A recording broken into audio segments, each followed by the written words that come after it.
मागची लोकसभेची निवडणूक जी या मतदारसंघातून मी लढलो, त्या निवडणुकीत गुहागर मतदारसंघात मी तटकरेंच्या विरुद्ध नाही लढलो. गुहागर विधानसभा मतदारसंघात मी भास्करराव जाधवांच्या विरुद्ध लढलो. कारण तटकरेंचं इथं काय आहे? मला असं वाटतं की तुम्ही हे थोडं बोलणं आता टाळलं पाहिजे.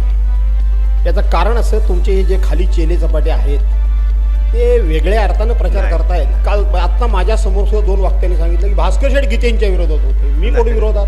नाही. मी ज्या पक्षाचा होतो त्या पक्षाचं मी काम करत होतो. मी तुमच्या विरोधात कुठं? बरोबर आहे. म्हणून पेरणी अशी होती की तुमच्या विरोधात मी आहे, जमलं तर हे बदला. ते भास्करराव राष्ट्रवादीत होते म्हणून तटकरेंच्याकडे होते. बरोबर आहे का नाही रे भावानो?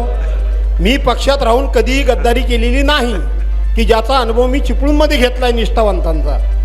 म्हणजे पैसे प्रभाकर शिंदेचे आणि मतं रमेश कदमांना, ही निष्ठा माझ्याकडे नाही.